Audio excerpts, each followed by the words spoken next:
the cans inside the toque. Yeah, right? You like that? That's a real move. I like that.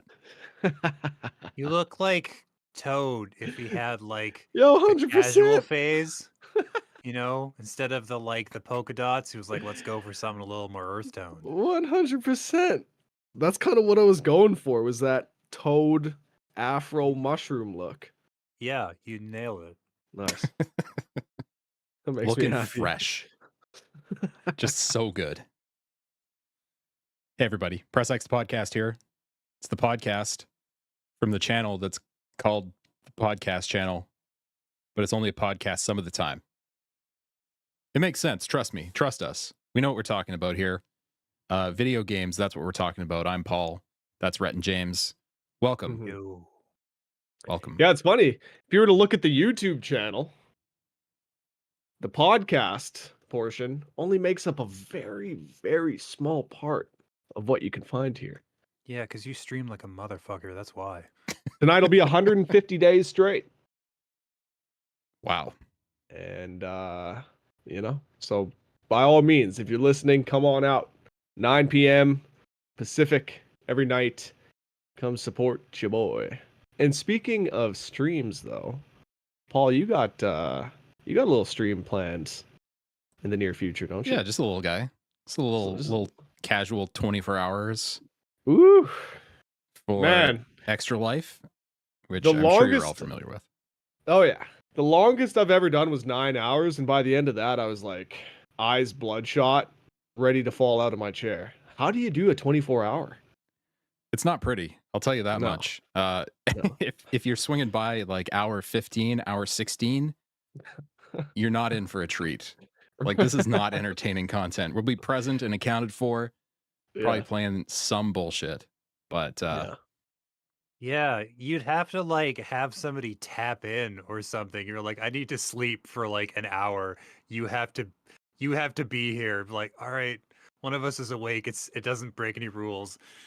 that's always the challenge. It's But always my brother and me. So yeah, so uh, he just puts the sunglasses on you with like the eyes on them, and then wrap you up in a blanket and put a pillow behind you, and it's like he's super awake, aren't you, Paul? And then somebody else with a stick is like, yeah, that's Totally. yes, very awake. right. The Well, mistake that's been made in the past is to play any kind of single player game between the hours of midnight and 7 a.m. It's not the way. It's not the why thing. why is that? Just because you kind of lose. Yeah, you just lose steam. You start paying Right. attention to what's going on the screen, and you're just listening. You're a passenger. Right. Right. Gotcha. You gotta play a brawler. You gotta play a fighting game. You gotta do something. Well, do you have a date set for this yet? It's gonna be Friday.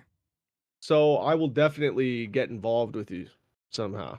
Hell yeah, dog. What Whether I like co-stream from my side or if I just get involved with your games somehow, join in on the multiplayer on a multiplayer game or something, I will definitely get involved with you one way or another. Yeah, I'm feeling Um, like have the Discord open if people want to drop by, yeah. hang Oh out, yeah. chit chat, do all that nonsense. Cool. Rest of the setup remains to be seen. Yeah. It's Do you gotten have way overcomplicated in the past. do you happen to know if we can use OBS and stream from the same account at the same time?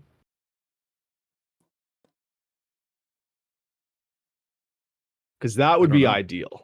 But if that doesn't work, then I mean, I guess I'll probably just have to take a night off from it. Hmm. Um, but yeah, either way, what's good is that you were talking about those hours from like 12 to 7. That's usually my prime time for streaming. I start at 9. Things usually pick up. I mean, honestly, as of late, the support's been really good right from the get-go, right from when we start streaming. But yeah, I basically end up going till 2, 3, 4 o'clock in the morning most nights. So I'll be there with you through those Mm. tough hours. Mm. Yeah, we should chat about that. Figure out how to make that go best. Yeah. Yeah, I'll look into it and see if we can actually stream from the same account at the same time. Yeah. Man, wouldn't that be a life hack? Right? Anyway, it's gonna be fun. We're gonna raise money for Children's Hospital, and yeah, cross the 10K mark, all time funds raised. So Nice. looking to get that to 30, 40, 50 this year. So don't be shy, people. I'm just kidding. Come It's on not going to now. get that high. Anyway, video games. I've been playing them. You guys been playing them? Oh my god. Yeah. It's real quick before we get into actual games, notice I'm wearing the red Gunner glasses. This is a review pair. I was asked several times by the Gunner glasses rep for like, hey, do you want to cover these things? And eventually I was like, you know what? I guess I do. I guess I do. Do I know what I'm gonna say in my review? No. No, I don't. I don't know how to review glasses. That will become apparent when you read my review about Gunner glasses. But so far, it's trending in a positive direction. There's no embargo that I'm aware of. I'm just gonna talk about them. Can They're you way imagine nicer a than glasses embargo? yeah. That I was just gonna say they're way nicer than the last pair I had, which was some knockoff bullshit. And these are like Gunner brand. Gunner's like the brand, right? Like they're the guys who started this like gamer glasses movement back in the day. Like they're the dudes. So they're good, and I think red makes me feel like a fucking 1960s secretary. But you know they're good, right? That's all. I mean, do they do anything, or do they just sit on your face? That's a matter of some debate just in general, like in the scientific and health community. Like there's lots of people that swear by them, but then there's scientists who are like, but you can't. They don't do anything. Right. They're red. But yeah, So there's that. They Red, do that. yeah. they cut out blue light like a lot. Like the last pair I had, they just look like glasses. These look like super yellow from the outside, and there's a noticeable palette difference in your vision when you wear them. So they're definitely cutting the fuck out of the blue light, unlike some of the other pairs in the market. Right. Now, whether that's of serious benefit to a person, I don't know, but it makes me feel like I'm shifting into like work mode. You know, I put these on, it's like, all right, time to get serious about whatever it is you were doing 5 minutes ago. Now it's serious time. It's good, you know. So, have you been asked to actually score the glasses, or is it just more of a feature? Um, So how do you where do you even start with a score for a pair of glasses? I I don't know. On the one hand, I have technically owned and operated two pairs of blue blocker lenses in my life. And so I don't know, maybe that's enough to form a basis of comparison. Be like, this is way better than the no-name brand shit that you can get online. Yeah. On the other hand, boy, that doesn't exactly reek of objectivity or even anything resembling it. It's just like I've tried two kinds of glasses, and the second kind, they're the good kind. Are there others? Yes. End of sentence. Um, so it might just have to be a scoreless feature. Just because like I don't know, I literally don't know enough to make an effective value judgment that'll be useful to readers. Yeah, Jax in the chat says blue blocker lenses are good for your eyes. Yeah, no, there's a lot. It seems like there's conflicting wisdom on it. Like a lot of testimonials, a lot of people coming forward and saying, "Nah, man, these things are great. They've saved my bacon." Vision speaking, but like, I think it's one of those things that's quite hard to measure, or at least like one group of people did a study and were like, "They don't do shit." And Right. everybody else, politely disagreed. So I don't know where we're at. Maybe a competing study will come out at some point that's like, nah, man, those scientists are wrong. These scientists are right. Blue blocker for life. Um, Related Yeah. topic.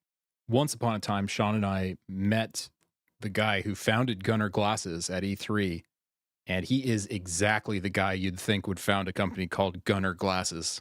Oh, crew cut. Oh my god. Crew cut, camo pants. Yeah, he had like camo pants and a navy blue blazer with a t-shirt. Yeah. Yeah. Jesus. Wearing Okay. Gunners. I wow. Okay. Just out in the world, and Right on. Was he all fucking jaked up on caffeine? Was he like ready to go? I don't know Macho if he Man was- Randy if he Savage was style? ready to go. No. He was ready to prove himself, though. Right. Oh, okay. Okay. Yeah. You know what I'm saying? Yeah. He could fucking turn it on just like that if he needed to. Y- Yeah, But he he would think he could. I think Oh, okay. so. Okay. Gotcha. Yeah, I don't have no proof one way or the other. But anyway, why the red? Jax also says by filtering out blue light, these lenses optimize contrast and improve target recognition, allowing shooters to track their targets with greater ease. That sounds like I haven't- bullshit. Coda also says, "I'll turn you on just like that." Oh, zing. Okay. So, Yeah, there you go. Ooh. Yeah. Is there a price point on these glasses yet? I think Priceless. this model is like $79.99 American. I think. Okay. Okay. I mean, a little steep for something that you're not entirely sure if it's actually doing anything yet. Yeah, pretty well. Yeah. But I don't know. It'll be interesting to see where it come out critically because again, they're way better than the previous model I've used. Yeah. And I did notice a market improvement in my screen use experience after the first time I started using these things generally. Right. But So the real question now is: did your target recognition improve when you were playing Super Mario Wonder? it really did not. No. Yeah, I guess. Oh man, I got a lot of games to talk about. It turns out. You want to start with Mario Wonder? It seems like a pretty good game. Yeah, sure. Ooh. Bucket looks Okay. good. Yeah, it is. So here's the deal.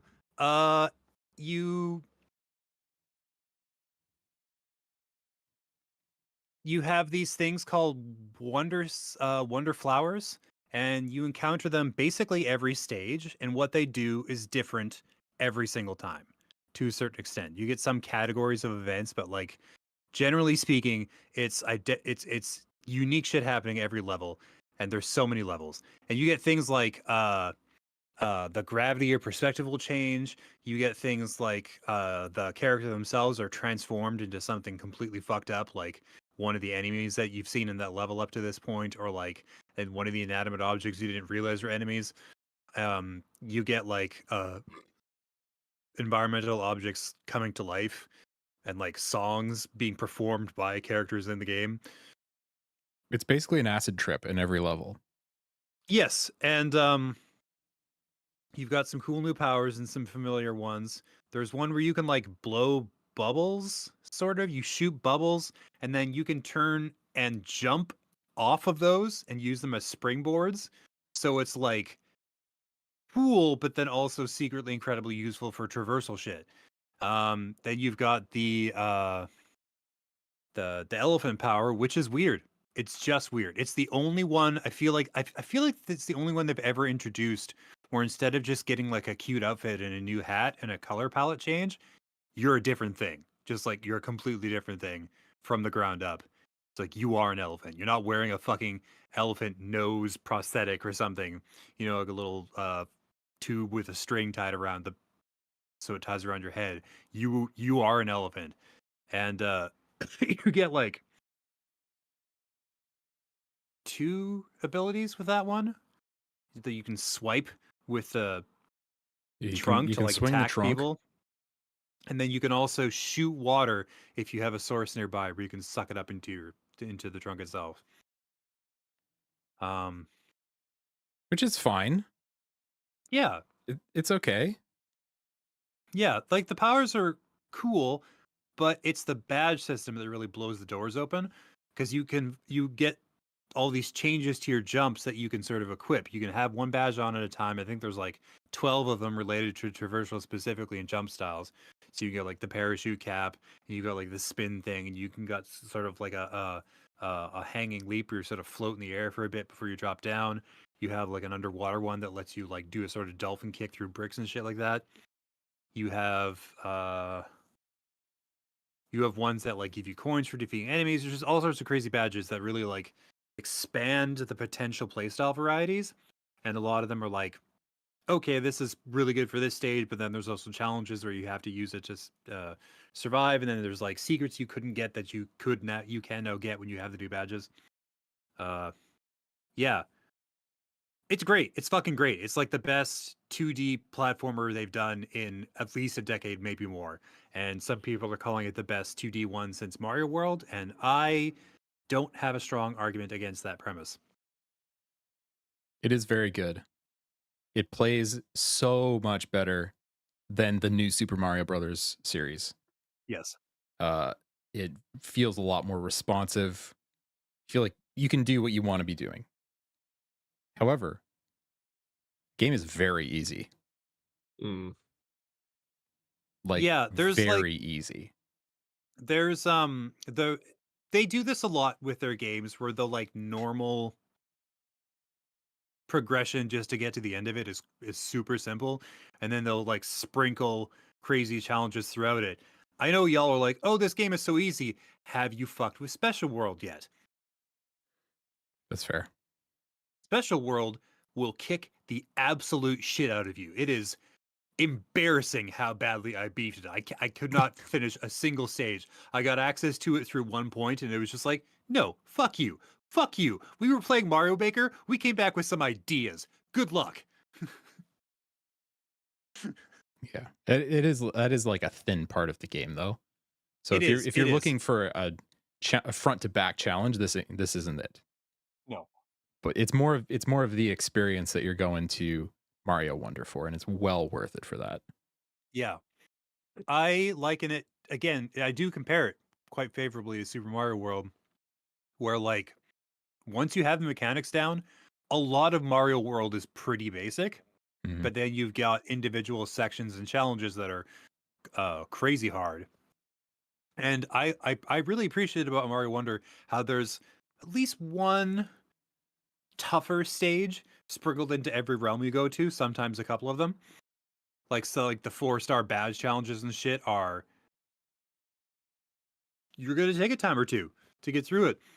And I appreciated that shit. And then there's like the battle stages where you're just killing things as quickly as possible in 3 rounds. I found it an appreciable challenge getting to like the 3-star rating, right? The gold ranking for some of those stages. So it's not all tough. It's not as tough as some people would like, I'm sure, but there are tough sections but that are difficult in a sort of satisfying fashion. I got a question. Hmm. You're not going to be able to answer this, but it's for the people who made this game. Coins exist.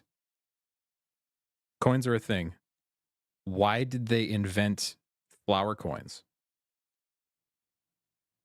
Well, because my interpretation is that basically every 2D version of the game since since Mario World actually has had a sort of separate piece of currency, usually just demarcating like achievement. Like they have the big flower coins for uh for just proving that you've mastered the level. The smaller ones are weird. I think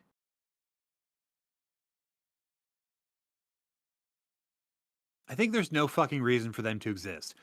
Yeah, exactly. Why But aren't those could be regular coins?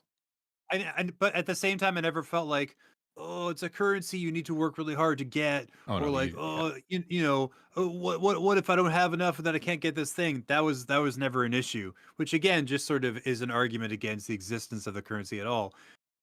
I think they just got carried away in the design phase because, like, my understanding on the on the back end is that people were given free reign to like, hey, bring us all your craziest ideas, and they implemented like 3 or 4 dozen of these wildest ideas. And so like I get the feeling that the little purple flower coins were just one of those things where it's like, that's great, 2 different kinds of currency, perfect, fuck yes, let's do it. And never at any point did they think, is this too much? Like clearly they did not have that problem. What do you think about the length?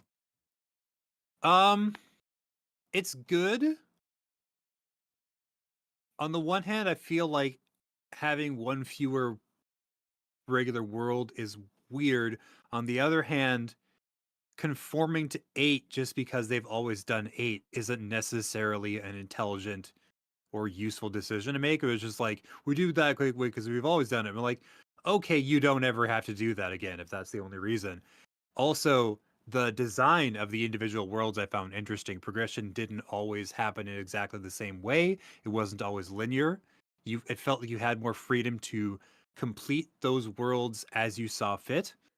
Um, and even the way they ended wasn't always the same, which I appreciated as well. I thought that was really cool. The actual story is a non-entity. I have no idea what the conceit was that was driving me to world. I am not 100% certain what the name of the non-player character that acts as your companion is. I don't remember what he's called. Prince Florian. Right. Okay. I would have gotten there in like 3 or 4 tries. But He's a yeah, caterpillar. yeah, he's a caterpillar. Yeah, it's the story's not entity, but that genuinely doesn't matter. The action traversal is slick as fuck, and I loved exploring with it and mastering it. Uh, the music is great. They use classic musical themes in a lot of like the mini games and the little like item houses and shit. I thought that was amazing. Just hearing the like Mario 3 bonus music or like the Mario World's music in certain stages was fucking sick. Also, the fact that like characters would break out diegetically into musical performances at like 3 separate occasions is amazing. There might be more. I haven't actually played every stage yet because again, you could skip a bunch.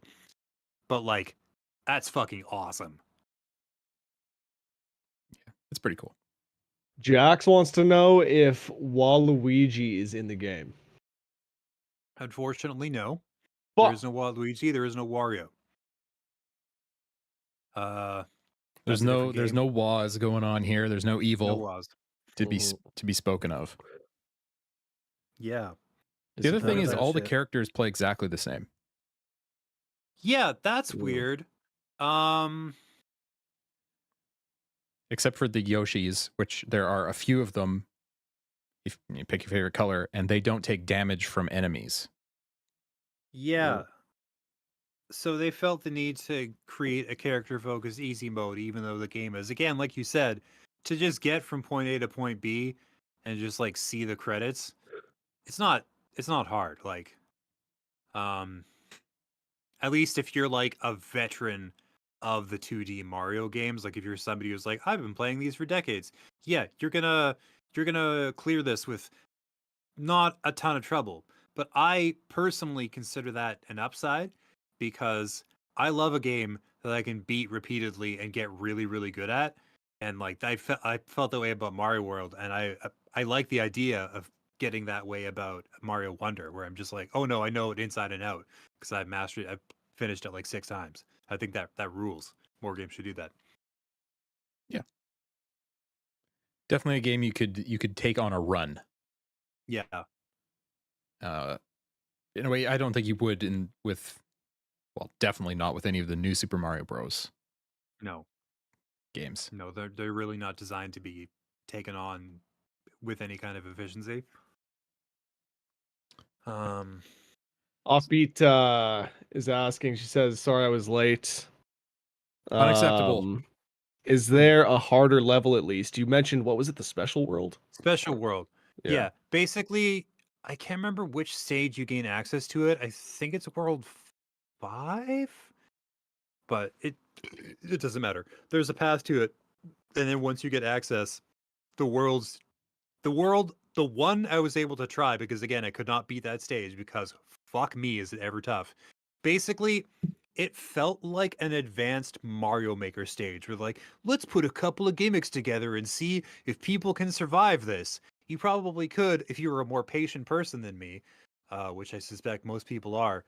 But it's like 2 very difficult game mechanics, like gimmicks, mixed into one stage.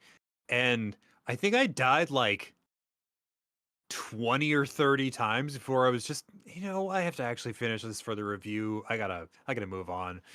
Is there Um, any of that business where you gotta like throw a shell against a wall and as it comes back you bounce off of it and you know? Fucking maybe, because Oh again, I haven't god. seen Yeah. 90% of Special World, but Uh-huh. like, who fucking knows? Because the Yeah. first stage, there's a steadily rising current of death floor, like it's lava that's purple or some shit. And also, the platforms are on a timed rhythm matching the music.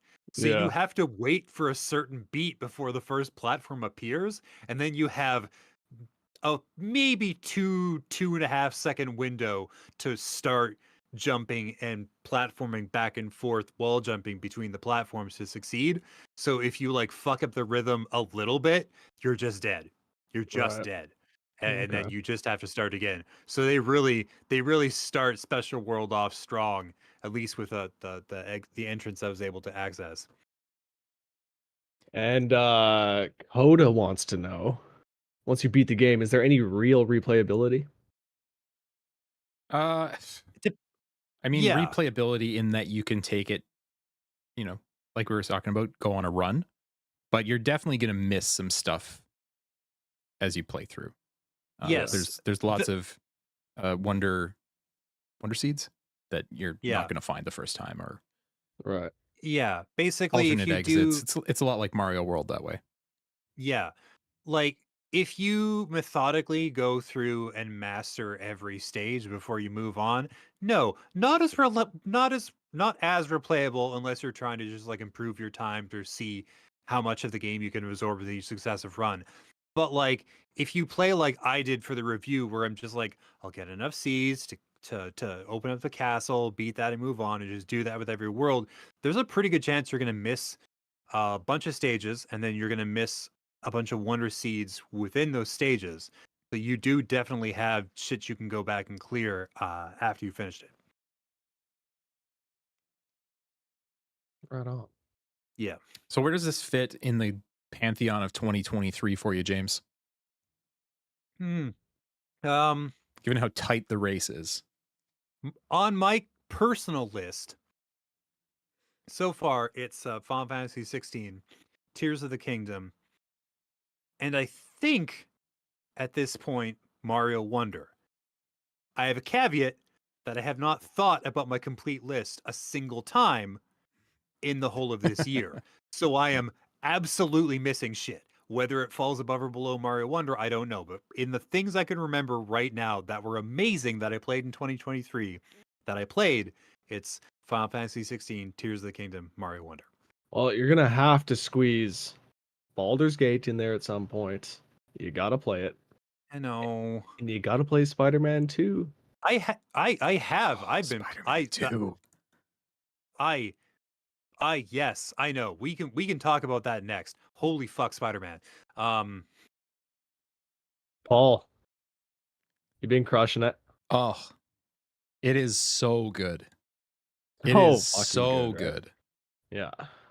It takes, like you were saying last time we talked, it takes everything that was good about the last two games and makes it better. Yeah. I followed your advice, Rhett, and I turned swing assist down to 0. Yeah.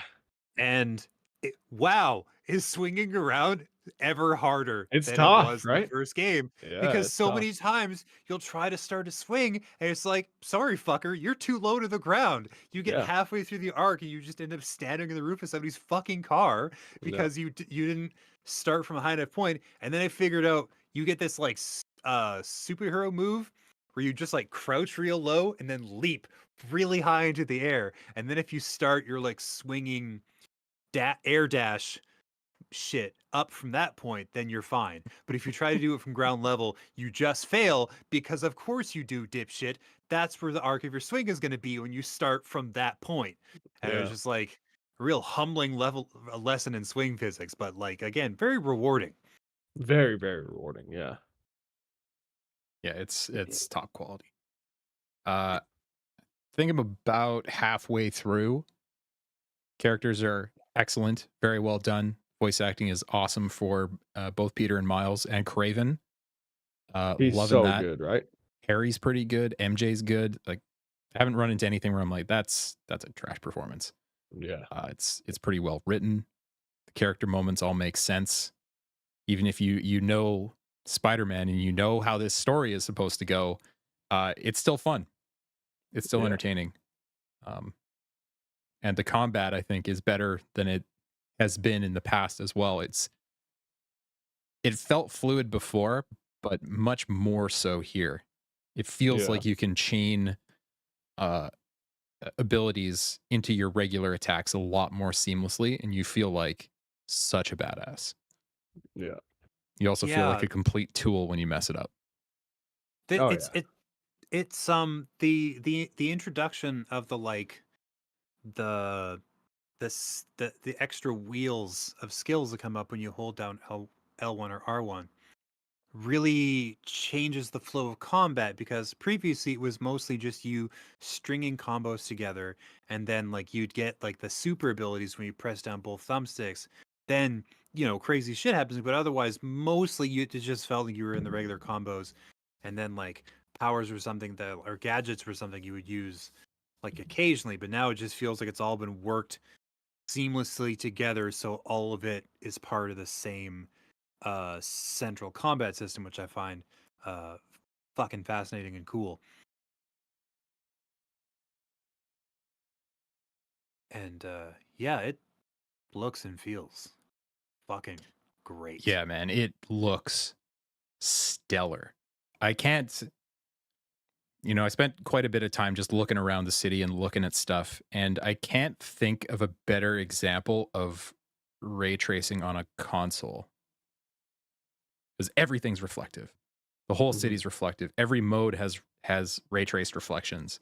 The car windows are like transparent reflections. It's all there. The things that take, a gigaton of performance on a PC to do in, Cyberpunk or Alan Wake, uh, it just works.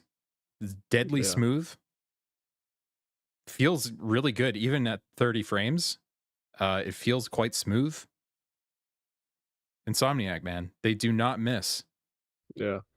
Nothing but bangers. Like I was saying, in the review and on the last podcast, it by far is the best example of what the PS5 is actually capable of up Mhm. to this point. By Yeah, far, like nothing even comes close to what this game is like doing. fast travel and switching between the Spidersmen is the smoothest, most seamless shit I've ever seen. We were just like, oh, okay, I'm gonna hop over to their Spider-Man, and like the screen goes black just long enough for you to realize that something has changed, and then it comes right back up, and there you are with the other dude, Yeah. like sipping a coffee or fucking like chatting with the local, and then you're just like, oh, got a jet, and then you're off to do your Spider-Man shit. Did you see that the director had to come out and clarify that no, they aren't actually hiding a loading screen behind the little confirmation bar that pops up as you fast travel? Yeah, that's Is just this there? something they put in place to like So you know make you're the doing it. user So you know you're yeah, doing it. Yeah, yeah, exactly. Yeah, because it's there is no loading in the game. Even coming from the main menu into your save file, there's no yeah. loading in the game. Yeah, any gaps that appear are just like put in place by the developers to like pace things out enough so that you're not confused by how fast things are moving. Yeah, absolutely. I really And like all the regardless of where you are too, you can be at the one end of the city and travel as far away as possible, and there's no exactly the loading same. whatsoever, right? Like it's unbelievable. And that unlocks the speed that you can go as the Spider's Man uh to such a degree. Like you can get going so So insanely fast. fast. Yeah. I Just feel like screaming. the default swing speed in this game is the maxed out swing speed from the last game. Which And is perfect because that's the way yeah. it should be. Yeah. And yeah, by the time you get it fully maxed, like Paul was saying, it's pretty crazy how fast you can get moving. Yeah.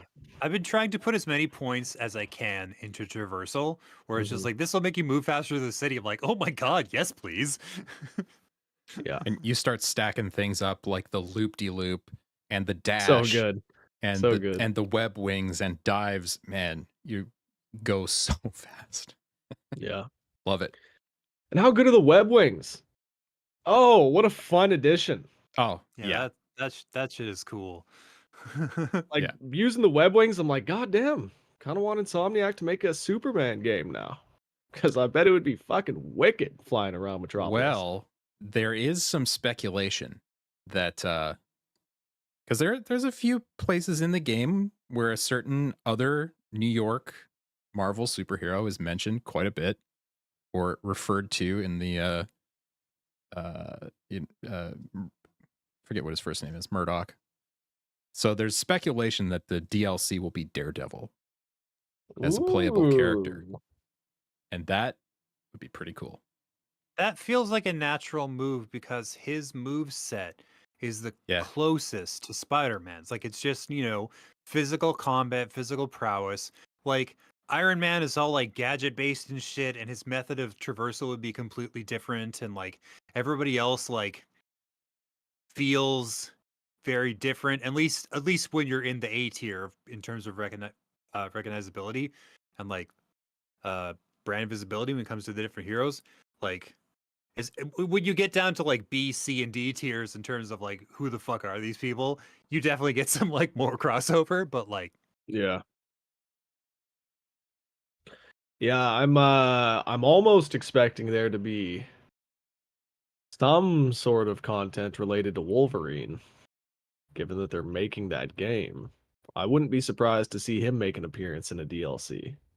that would be interesting but unusual Yeah. for a character to make an appearance in DLC before his own Well, main game. I I could see mean, it being the Marvel moment at the end of the DLC or something like that.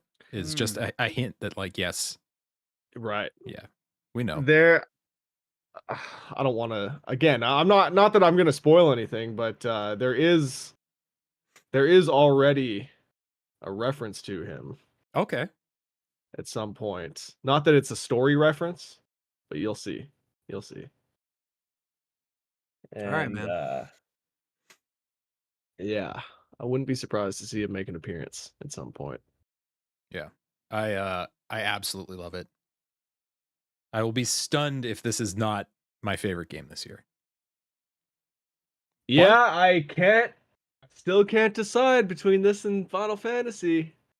The emotional peaks and valleys that Final Fantasy takes you through are definitely greater than that of Spider-Man. For But me, I think given Spider-Man 2's inclusion on the list, it's still FF16, then Spider-Man, then Tears of the Kingdom, and so far then Mario Wonder. yeah. Just because Yeah. like Spider-Man feels enough like a continuation. Like the transition from 1 to 2 is so smooth and so seamless and so gradual that it's harder for me to separate my feelings about 1 from my feelings about 2. To me, the two are so inextricably linked that it's harder for me to give it more praise and acclaim as a separate entity in 2023 because it feels so intrinsically connected to the first one that it's almost like, well, I've seen this before because this is a direct sequel in terms of like style and mechanics and execution to a beloved 2018 title. It's fucking with my head, man. Right. Yeah, and I mean It is a great game though. to add to that point, whereas with Final Fantasy 16, like not that I've played every one of them, but I think 16 is the best Final Fantasy ever. I'm here to say that is quite possibly the case. 7 has a strong case because they've managed to make such a massive, incredible world out of it. Yeah. And 14 actually has a case because not only has it changed has it like sort of saved the company in terms of like revenue and reputation, but it has a gigantic, enduring, rabid fan base. Yeah. Yeah, one of the rare games that dug itself out of its own grave. Yeah. Yeah. But yeah, 16 is definitely in the running within like it's in the top 3 for absolutely certain, and then Yeah. debatably the number 1 spot. But there's stiff competition. Jax has Star Wars Jedi Survivor as his game of the year at I the moment. it was pretty broken when it came out, but Yeah, I need to go back to it because I did get, I don't know, I got to the hub world and then a little bit beyond that, so I need to get back to that before we talk Yeah. turkey. Get to We've brass got tacks, you know. yeah. We've definitely got some agreements in the chat though for Final Fantasy 16 being game of the year. Yeah. it's It's like it's just story wise, like as far as the narrative goes.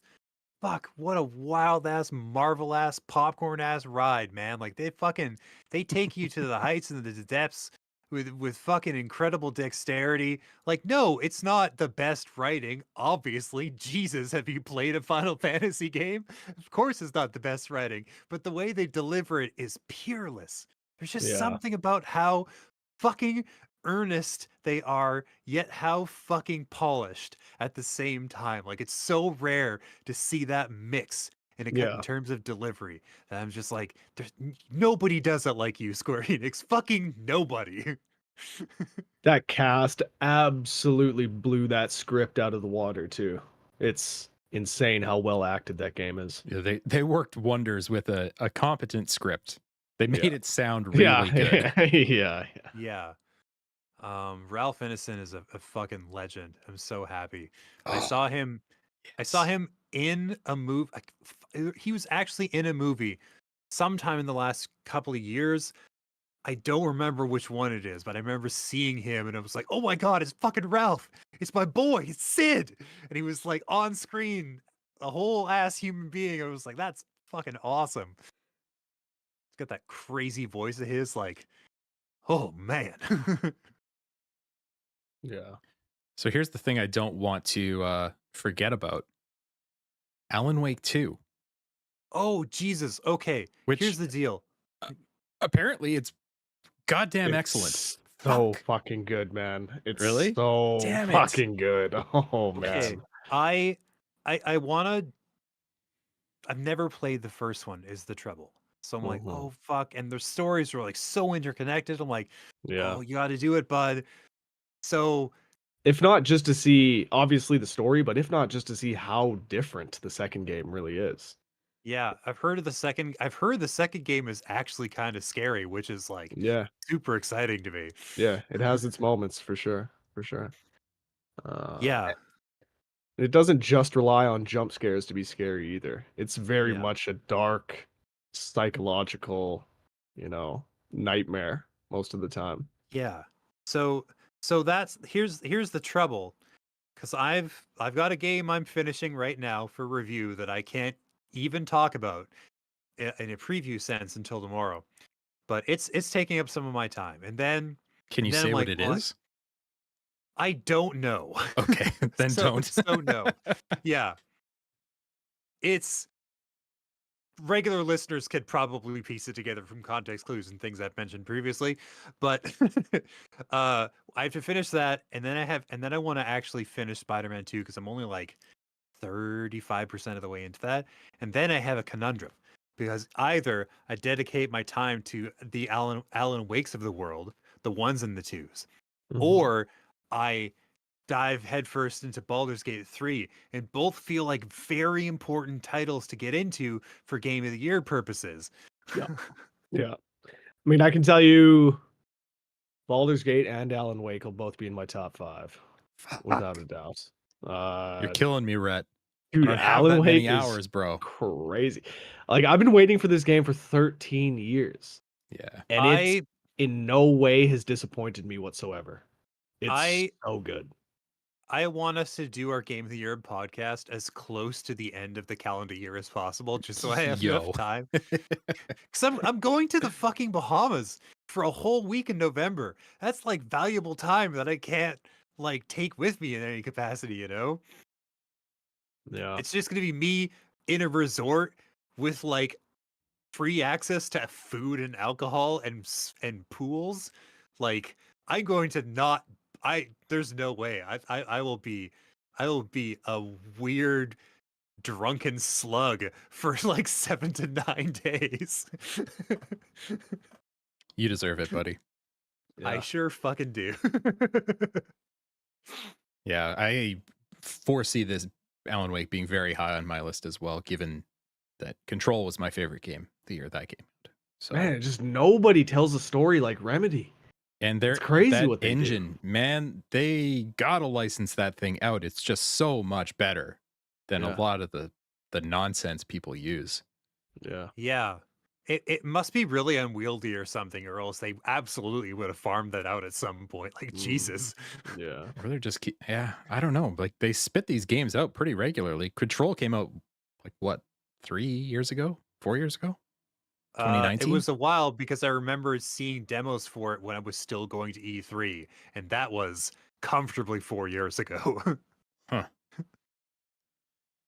Well, James, I got a suggestion for saving yourself some time. There's a suggested video in the YouTube, given that I'm watching Alan Wake 2 gameplay right now, called Alan Wake and Control, the complete timeline. So Yeah. There you go. that's But probably an hour and a do- half well spent. I should at least like dip my toes into the first one to see what the fucking story is. And I mean, Yeah. unless it's like borderline unplayable now, I can just like turn the settings down and like get through it for story reasons. But like, okay, let's fucking do this. No, I just did a full playthrough of it a couple weeks ago on stream, Yeah? and it's like, it's, don't get me wrong, it shows its age. There are some things you'll come across that are like, oh yeah, this definitely feels like I'm playing a game from 2010, but it's totally playable. Totally playable. Okay. Obviously, just play the remaster that they did last year before. Yeah. Yeah. So I want to do as much as I can, but like, we'll see what happens. I do have some sun soaking and shit to do, and then pickling myself, as it were, in the capital of the Bahamas. Yeah. So we'll see. Pickled Paley. All right. Yeah, pretty much, man. I drink like a fish on vacations. It's just like I feel like I should be a little bit fucked up all what the else? time when I'm What else are traveling. you supposed to do on vacay? I don't know, reflect or something. Stare out at the horizon and reflect. Yeah, watch the water as it laps against the shore and fucking Yeah. contemplate your life. I don't know. Yeah. But dude, Nah, the key fuck is all that. you don't Get have wasted. you don't have to be able to see to do that. So Yeah. you can be completely in a state and still contemplate life. 100%. True. That was one part of my Halloween weekend. It was in a state. Well, yeah. Ayo. A significant portion of it was spent in a state, but that's fine. So I know you got a timeline here, Rhett. What else have y'all been playing that we should talk about before we run out of time? I mean, y'all want to talk some bullshit now? Y'all want to talk a game that's not so good? Yes, please. Oh, Oh yeah. my god. Yeah, we have dog, to I know where we have you're to do going with one this. of these. We have to do one of these before the fucking pod wraps up. Oh man, I'm sorry to say, but RoboCop Shit. sucks. It really does. It is like when we were talking about Alan Wake and how a lot of it feels like it's a game from 2010. Man, this game feels like it's a game from 2005. Oof. We were talking incredible performances in Final Fantasy, Baldur's Gate, Spider-Man. I don't remember a time that I've seen worse acting in a game. It's No. shocking. Like, it's atrocious how bad the performances are here. Peter Weller is back as RoboCop, and that's fucking sweet. He's good in it, which I guess, maybe that's really all that matters to most people. But everyone else, it's insane how, like, wooden and scripted Ugh. they all sound. Everybody sounds. They bring back Anne Lewis from the movie. This is RoboCop's partner, and she, I think, her performance, the actress who does her performance, I think might be the worst actress I've ever heard in gaming. Oh, It's my shocking. God. Dude, I went back. I was watching footage from the Spider-Man games on the PS1, the Venom game. I'm not kidding. The voice acting in a lot of that game is better than what you find in the RoboCop game. And then character not models good, to man. boot as well. Yeah, they're not only bad on the ears, but they're bad on the eyes too. Everybody looks like a Sears mannequin pulled right off the department floor. the department store floor. Like it's insane. The city looks okay, but character models are just shocking. Shocking. Um and then the gunplay isn't great either. There's some nice effects that there's some nice like gore effects. Like you can definitely blow like limbs off and heads off and things like that. And you'll see chunks paint the walls as you go through these levels, but character models are just so bad. They all have like this weird like washed out look to them. And it kind of that like washed out look kind of permeates the entire experience. It's I want to say, Rhett, that like two things. First of all, your review contains some valuable insight. Second of all, unfortunately, none of it in any way dissuades me from wanting to play this game, even a little bit. Because you're like, to me, the RoboCop game, all the videos I saw where I was like, oh, this is some B-movie bullshit. That's what this is. Like, yeah. there's a video I saw of like a dude posted it, I think for like when he was reviewing the game, where he's like clearing out a room of enemies with RoboCop's like standard gun. And then there's this one dude who he sees on top of a set of stairs and he's like, bam, he shoots him twice, and then he falls down to the ground below on the first floor, and he shoots him a few more times, and then his death animation teleports him back to the top of the staircase. Right. So he Yeah. can fall over the stairs to his death. And it's just like, I saw that and I was like, that doesn't change how much I want to play the game. To be Yeah. fair, the original amount I wanted to play the game, not a lot. Well, But nothing I've seen is taken away from that. man, I really wanted to play it, and I will admit I had a good time for the first hour or so.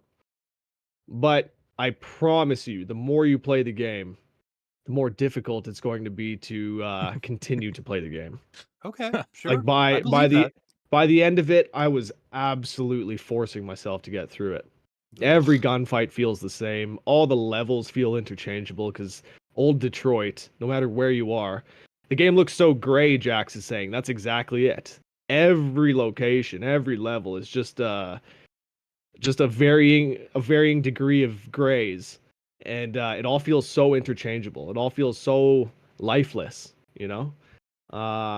And yeah, by the time I was done with it, I was begging it for it to be over. I was begging the game to finish, and it's not a short game either. Like I put 25 hours into the story. Oh my god, dude, it could have been, if it was a solid like 10 hours, maybe I wouldn't have felt as bad as I do about it. But 25 is too long for just about any shooter. yeah, and like 25 hours of one of the most mundane stories you'll ever come across as well. And I said in my review, like, don't get me wrong, I don't expect RoboCop to be fucking Shakespeare, but I do feel like maybe they could have added a bit more nuance than old Detroit is ravaged by drugs and murder and crime, and there's a bad dude at the center of it all, and you got to go stop him. I think they could have done a little bit more than that with it. Yeah. Yeah, it's 2023, and again, going back to games like Baldur's Gate, Spider-Man, Final Fantasy that tell these really emotional, nuanced stories. Quite frankly, like the script here is unacceptable. To me, it's just unacceptable. Ooh. If you're gonna write a 25-hour game, you got to have a little bit more than go here, kill this guy, try to kill the big bad in the world. You know. I got one question for you. Would you buy that for $1? For $1, yes. For $1, I would buy it. The RoboCop fans in the room. Yeah, I hear you. I hear you. I got you. You're seen and heard. I fucking got you. I would probably, based on what you've described, I'd feel great about paying $15 for this game. Yeah. In the future. I promise you, this game will one day be one of the free PSN network games, or something like that. I promise Epic Game Store freebie. Exactly. And at that point, sure, go check it out. But if you're going to be spending full price on it, I think I saw on the store last night that it is like $89.99 Canadian. That's full way price. Too high. Yeah, that's way too hard high. pass. Absolutely not. You are not a AAA game in any capacity. Pretending to be so is embarrassing. Yeah. But It's- yeah, like I said, and Peter Weller's cool. Fun to see him back in the role, and he does effortlessly slip back into it. Like he's good as RoboCop. Just everything else isn't very good. God, how old must Peter Weller be? Oh, He's he's got to like be like into his 70s, if not 70s for 80s sure. by Yeah. now. Yeah. Yeah. But he still got it. He still got it in this role. That's tough, man, because you've got a year like this when you can be like RoboCop Rogue City or Spider-Man or Mario or Alan Wake or Baldur's Gate or Yeah. Yeah. man. No, this Yeah. I promise you this game will come out and it'll fade away. It'll fade away. Yeah, Jack says he's 76. Ooh. Jesus. Okay. Wow. That's so old. Okay. All right. You know what? He Yeah. looks pretty good for 76. Looks pretty good for 76, and he's still got the pipes. But yeah, no, I promise you within 2 weeks of this game's release, it will be forgotten. It's not great. I got another question for you. What's the quality of the crotch shots? Because that's a main RoboCop staple. You got to be able to blow away someone's. Honestly, my problem with the region. crotch shots is that enemies are very much like they might not be your traditional bullet sponges where it takes 50 shots to take them out, but if you're shooting them in the body, it takes way too many hits to take them down. So I was never really aiming for the crotch. You got to be aiming for the head in this game. Otherwise, you're just going to be fucking blasting on every single enemy, whether they're the most minute, the most unimportant, grunts or bosses. You got to be aiming for their sweet spots, because if not, you're just going to be there for days trying to kill these enemies. Unfortunate. Yeah. That's a shame. It's a true shame. And I'd like to say one other thing. I always make a point of this. Skill trees are very important in games like this, and the RoboCop skill tree is horrific. There are maybe 2 or 3 skills that I actually looked forward to acquiring. Everything else, absolute garbage. Absolute garbage. Whereas with like Spider-Man, for example, fucking wicked skill trees. Miles, Peter, the shared tree, it's all great. And there's tons of upgrades and stuff that like kept me interested, kept me invested, kept me wanting to level up and get more or an upgrade further and further. Not in this game. Not in this game. I couldn't care less about 90 to 95% of what was on the tree. And So. I would echo that.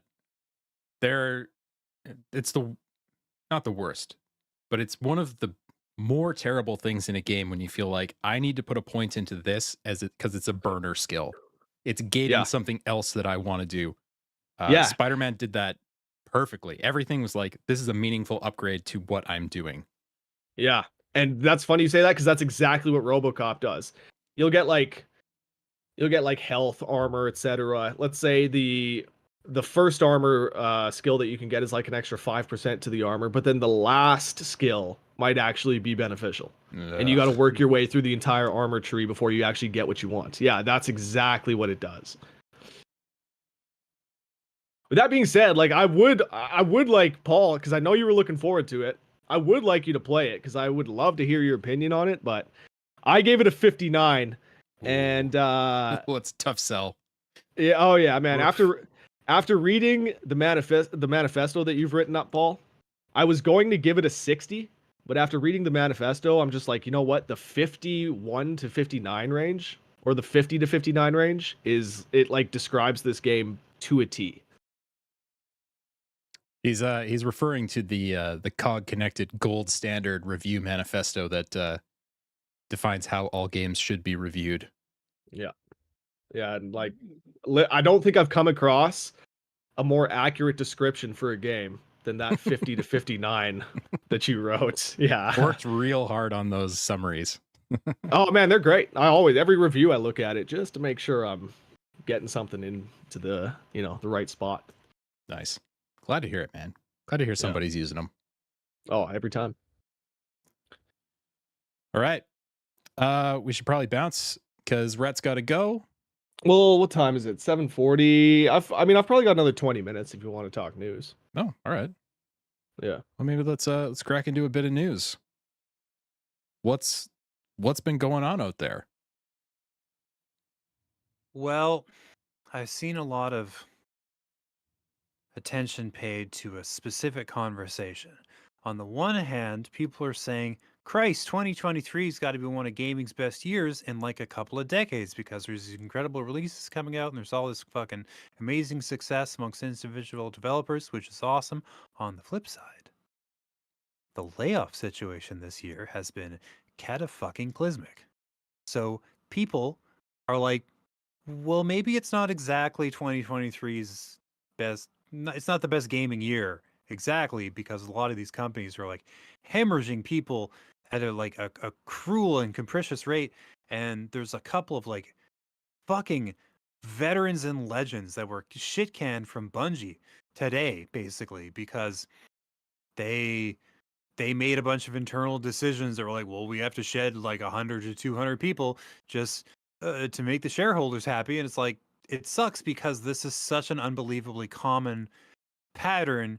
It's like, well, which studio got carved to fucking ribbons today or this week, right? Like, what's the soup du jour?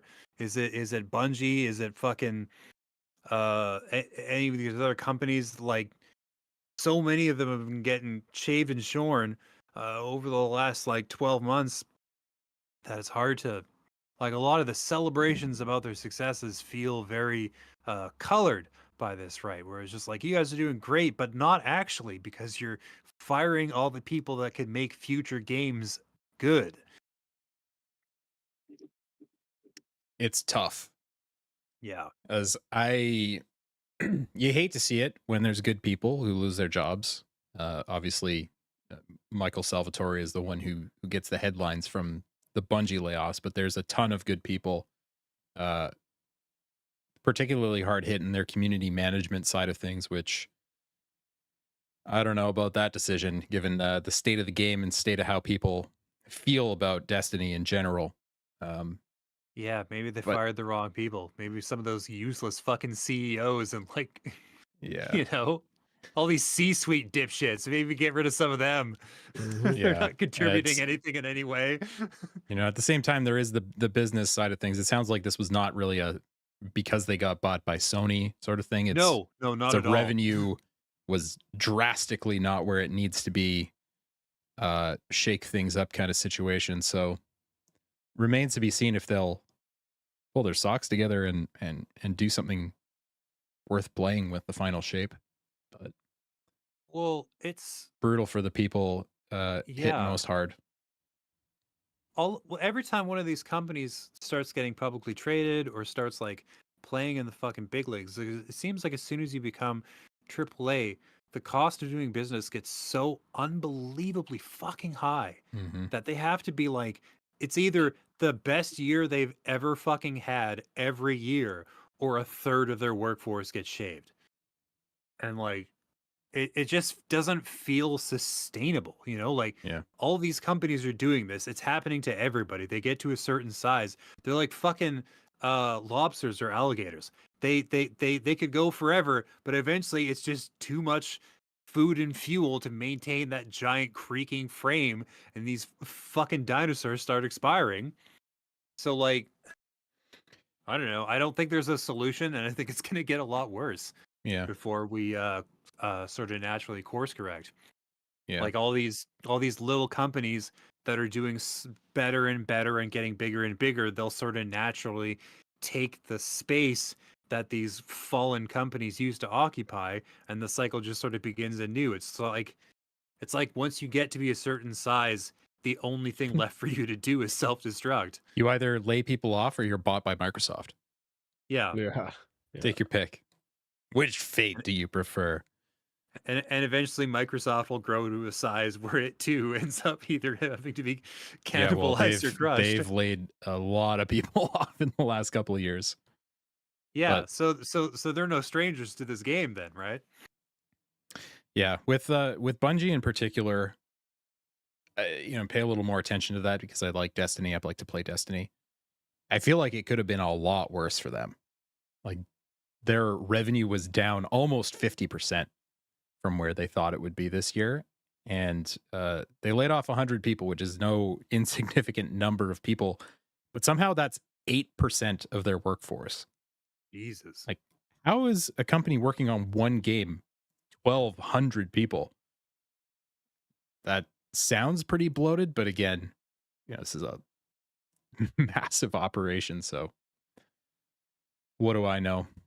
I think once you get to a certain size, the most efficiency you can really expect is probably way lower than you'd be comfortable hearing. Like if somebody was like, "This is the percentages. This is the efficiency percentage we can hope to reach," and then they gave you the number, you'd probably be like, "Holy Ah, shit! How are you still a company?" yeah, Yeah. that's fair. Yeah, I think once you get to be that size, it's just impossible. I don't know. Yeah, it still sucks though. I think there was like a really important like artist or concept artist who was like responsible for a lot of the like visual designs of like a ton of really important shit Mhm. throughout the whole history of the company, and they shit canned her, and it was just like, oh, okay, that's man. You'd think some people would be insulated from this, but no, not at all. Well, some people are insulated, and their titles begin with C. Yeah, C-suite dipshits. I know. It's not fair. Those are the people you should be firing. They're costing you the most money per person. Oh yeah. They don't do anything.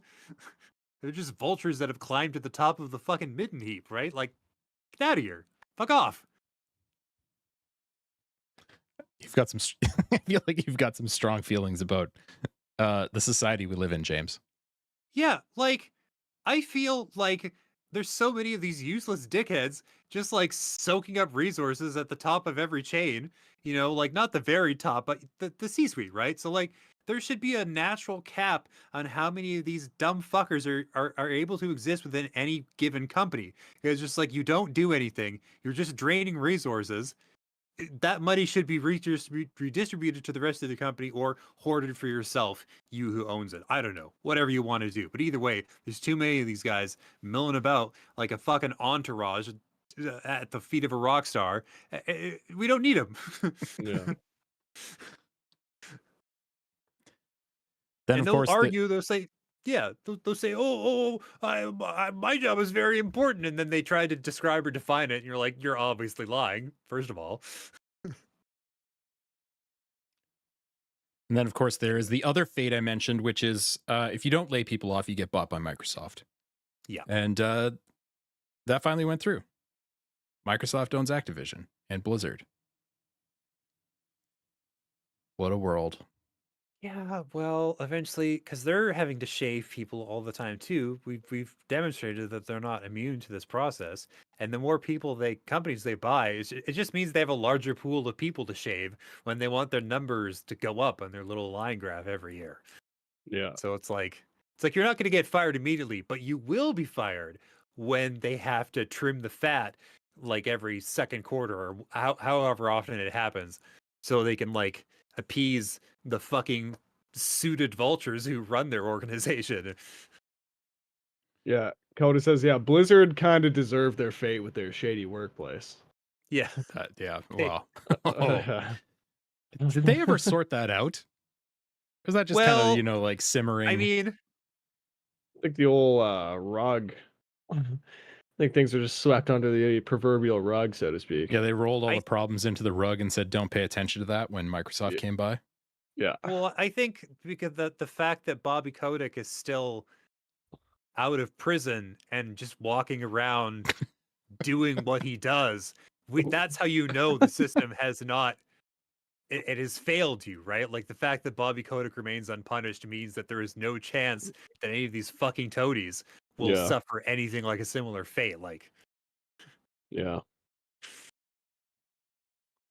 instead, they gave him a whole bunch of extra time on the team, and then the fattest golden parachute ever sewn together. It's gross. Oh, I can't wait to see where he pops up next. Well, 'Cause like he's way too pathological to not show up somewhere else. that's the thing. Guys like him, they didn't choose video games specifically. They just stumbled into a VC position that was offered to them. Like Bobby Kotick doesn't have any particular allegiance to video games. It's just like the job opening that appeared at the Yeah. right time. Like his next Yeah. move could be like, I don't know, TV or magazines or something else that's not dying. I don't know. OnlyFans, maybe? Yeah, who knows? He could be the next fucking CEO of OnlyFans. Yeah. The point is, it doesn't have to be video games. Right. Right. We'll have to wait and see. Yeah, And like I ditto said, with who knows the what it whole is. Activision situation. Like, what are they going to do with that? 'Cause it's, and people want to make it as simple as, well, now they own all these franchises and they can just, you know, tell this team to go make a Crash game and this team to go make a Spyro game. But it's not like they were hurting for franchises before and they've done diddly squat with them. Like all the Rare franchises, for example. Where's it? Yeah. Come on, you've had 20 years to put out a new Banjo game and you haven't. What are you doing? Yeah, they rightly discerned that 3D collectathons were dead in the hangar, so there was no point in making another one. I don't know about Um, that, man. Yeah, I mean, ukulele and its sequential offerings are great, sure, and there's a grip of like indie versions of that same experience, largely preserved from its original 2 decades old incarnation, but like they're not like they don't land with any sort of like great fanfare when they do release. They make their money back in the strictest technical sense of the word, and they sort of move on. Uh, Yeah, but Microsoft needs games. They need people to keep paying for Game Pass. So even if it's not the best game in the world, something that has name recognition, something that is competent, something that will take people time to complete, that's the kind of stuff they need on Game Pass. And a new Banjo Kazooie game? You kidding me? Yeah. It would do well on Game Pass. It's a Game Pass game, as we like to say. Oh, yeah, it. But hey, I I don't know think what their strategy is. I don't get it at this point. It's well, in specifically in mysterious. terms of the Rare titles, I will say that basically everybody who worked on those games, who made them in any way interesting, unique, or memorable, aren't with the company anymore. So a sequel doesn't have any of that same ammunition, and I feel like they fucking know that, right? Because if it was just a matter of like, let's get these uh old dogs some new tricks and fucking get these venerated developers a chance to work on a new version of their franchise children, but none of them are there. So you'd get a sort of hollow skeletonized version of those same games. Do you remember Banjo Kazooie Nuts and Bolts? Because That's the of gameplay course you I'm showing yeah. right now. Yeah, That's Coda mentioned that in chat. They say 3D collectors are dead, and then they make that Banjo racing building game. yeah, because a significant portion of the team had already fucking bailed by then, and this is Yeah. what they were able to make with what was left, and then that sort of like finished the job in terms of like the talent transference that was occurring, and they had to get like I feel like a bare handful of the original team are currently working on Sea of Thieves. And I Mm, bet at least one of those major players that were left But has moved on from the company since. yeah. that's inevitable though, that people are going to move on with their careers, they're going to move on with their lives. But if you've got any kind of hiring structure in place, you're hiring intelligent, creative people who have ideas, who have thoughts, and can take this general framework or this world that you have to work with and do something Okay. interesting with it. And that's where One would hope Microsoft so. is missing the boat Yeah. constantly. I was gonna say counterpoint. There was 5 dudes who made the original Super Mario Brothers. 4 of them worked on Super Mario Brothers Wonder. To give you an idea of what sort of like company loyalty they have and like the retainment level that they have at Nintendo. And it's just like these are the kind of games you can make when you've just had the same team for fucking decades. Yeah. I Well, mean, things are a little different in Japan than they are in the well, States. I was just gonna say, loyalty is like inherent in the culture in Yeah. Japan. And like it's a corporate culture as much as it is anything else. Like that you could foster that elsewhere. It's just it has a helping hand in Japan. It's not impossible here. It's Yeah. just easier there. Um but yeah. Really when they're hiring new people, they should be the sort of people who can achieve what they set out to do. But it's been Yeah. VC tech bros and finance chuds running gaming for the last decade and change. So no, that's obviously never happening. D- to shift away a little bit, but speaking of Japanese developers and long-running franchises, Resident Evil 9 news is starting to make its way onto the Really? net. Rumors and whatnot. Hmm. Sure. And Apparently what do the rumors 9 say? Well, apparently 9 has the biggest budget that any of the Resident Evil games have ever gotten. And it's coming out that it's expected to take place in a Western style ghost town. It's going to wrap up the Ethan Oh. Winters story, which, Oh, all right. I mean, after 8, I kind of figured the story was wrapped up, but Yeah, I don't know where they go with that.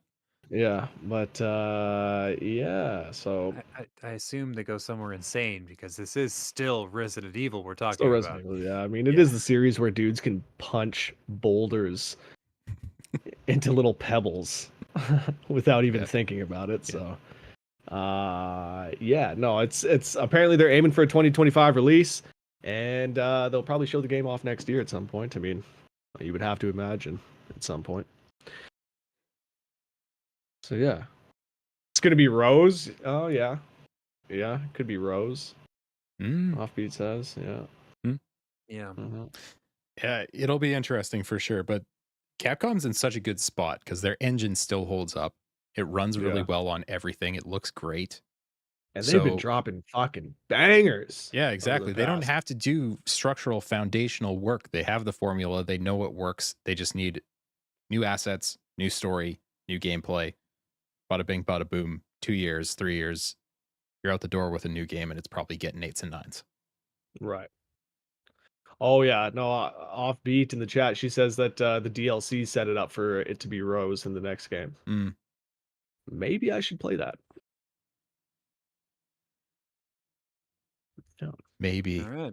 Maybe you should. Yeah. All right. It's top of the hour. So that's going to do it for us for now. Obviously, Rhett will be back later on playing games, doing the stuff, Yep. doing the streaming. Yep. Myself Probably as well playing- later this week. What are you Playing playing right now, by Spider-Man the way? Spider-Man and Alan Wake 2. We've been switching Ping-ponging? between those right now. Yeah.